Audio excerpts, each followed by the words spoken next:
Hello friends, good morning সবাইকে।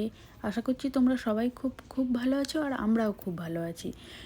তো আমার মর্নিং অনেকক্ষণ আগেই হয়েছে, কিন্তু চা খেতে খেতে ভাবলাম আজকের বাইরের ওয়েদারটা তোমাদের সাথে একটু শেয়ার করি। তো ব্যাস চলে এলাম তাই ব্যালকনিতে। তো দেখো আজকে ওয়েদারটা সকাল থেকে মনে হয় সম্ভবত কালকে ওয়েদার ফোরকাস্টে দেখলাম সকাল 6টা থেকে দেখাচ্ছিল বৃষ্টি। তো আমি যেহেতু 7:30টার সময় উঠেছি, তো তাই দেখছি উঠেই এই অবস্থা। তো বৃষ্টি মনে হয় ওই ভোর থেকেই শুরু হয়েছে। তো দেখো চারিদিকটা পুরো সাদা হয়ে গেছে, কি মুষলধারে বৃষ্টি হচ্ছে। মানে দেখো, বুঝতে পারছো কতটা জোরে বৃষ্টিটা হচ্ছে। পুরো ব্যালকনিতে জল ঢুকে গেছে। বাট ওয়েদারটা দেখতে কিন্তু দারুণ লাগছে, আর আমার এরকম বৃষ্টি ভেজা ওয়েদার তো দারুণ লাগে। আর এখানকার ওয়েদার তো এই রকমই, 2-4 দিন ছাড়া ছাড়া এরকম বৃষ্টি তো হয়েই থাকে। তবে এই এত জোরে বৃষ্টি আমি প্রথমবারই দেখলাম এখানে। প্রচণ্ড পরিমাণে বৃষ্টি হচ্ছে, আর শুধু বৃষ্টিই হচ্ছে না, সাথে সাথে আবার মেঘের গর্জনও শোনা যাচ্ছে। তো যাই হোক, আর বেশিক্ষণ বাইরে থাকা যাবে না, কারণ ওয়েদারটা এমনি এরকম। তো তাই চলে এসেছি রান্নাঘরে। এবার ব্রেকফাস্টের জন্য ধোসা বানাবো। ঠিকই শুনেছ, ধোসা। তাই ধোসা বানানোর জন্য সবার প্রথমে যে চাটনিটা লাগে ওইটা বানিয়ে নেব। তাই একটা মিক্সিতে নিয়ে নিয়েছি নারকেল কুড়ো। এই নারকেল কুড়ো এখানে এরকম রেডিমেড পাওয়া যায়। তো তার সাথে অল্প একটু তেঁতুল, একটু আদা, একটা কাঁচা লঙ্কা, কারি পাতা, আর দিয়েছি গোটা 4-5 বাদাম, আর একটু জল দিয়ে একটা স্মুথ পেস্ট বানিয়ে নেব।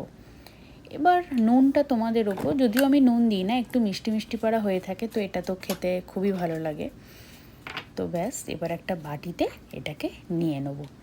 এবার এখনও কিন্তু শেষ হয়নি। এবার এটার জন্য একটা ফ্রাইং প্যানে অল্প তেল দিয়ে একটা শুকনো লঙ্কা, অল্প একটু সর্ষে, গোটা সর্ষে, আর কয়েক টুকরো কারি পাতা দিয়ে ভালো করে নেড়ে চেড়ে এই তেলটা দিয়ে দেব ওই পেস্টটার মধ্যে।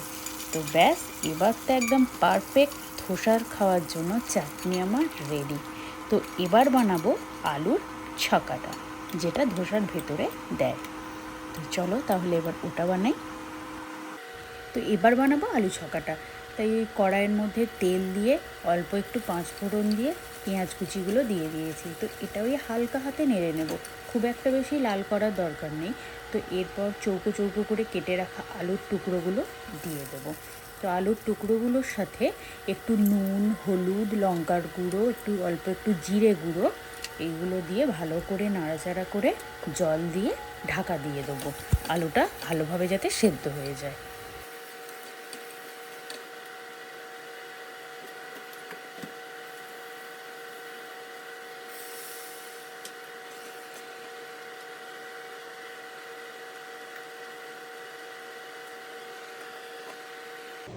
তো দেখো আলু একদম সেদ্ধ হয়ে গেছে। তো আমি অল্প একটু ভেঙে নিয়েছি আলুগুলো। তো এই হচ্ছে ধোসা ব্যাটার, একদম রেডি টু ইউজ। তো এটা আমরা ইন্ডিয়ান বাজার থেকে নিয়ে এসেছিলাম। তো এরকম শুধু ধোসা ব্যাটার নয়, এরকম ইডলি ব্যাটারও পাওয়া যায়। তো এই ব্যাটারটার ঘনত্বটা অনেকটাই মোটা থাকে। তো সামান্য একটু জল দিয়ে এটাকে ঠিকঠাক মতন বানিয়ে নিতে হয়। তো এই অল্প 2-4 চামচ মতন ব্যাটার নেব, নিয়ে এর সাথে অল্প একটু পরিমাণ মতো একটু জল দিয়ে সামান্য একটু পাতলা করে নেব। তো এই ধোসা ব্যাটারটা মাঝে মাঝে ইন্ডিয়া বাজার থেকে নিয়ে আসি। আর তাছাড়া আমাদের বাড়িতে প্রায় মুড়িটা থাকে, এখানে মুড়ির প্যাকেটও পাই। তো এবারে বাজারে গিয়ে দেখলাম মুড়ির প্যাকেটটা থাকেনি, তো সেই কারণের জন্যই ধোসা ব্যাটারটা আনতে হলো।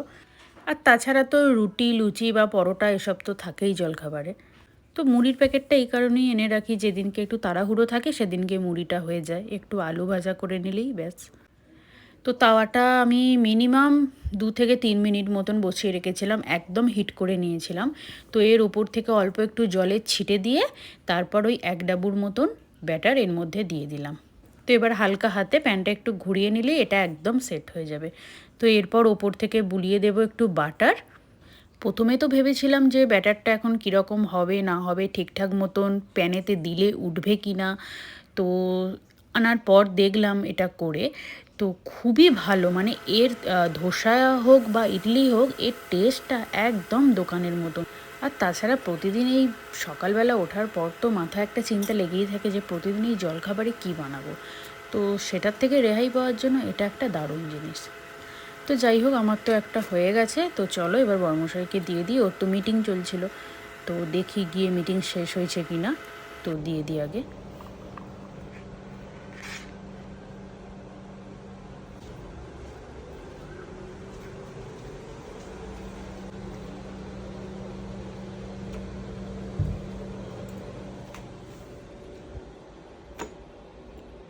তোমার হয়ে গেছে মিটিং? খাবারটা টেবিলে রেখেছি, এসো। তো ওকে ওর মতন দেওয়া হয়ে গেছে, ও খাচ্ছে। এবার আমার দুটো ধোসা বানিয়ে নেব। তো যাই হোক, বানানো হয়ে গেছে। তো চলো তাহলে আমি নিয়ে নিই। আর ভিডিওটা আজকে এখানেই শেষ করছি। আর তোমাদের কার কার ধোসা খেতে ভালো লাগে আমাকে কমেন্টে জানিও। তো সবাইকে টাটা।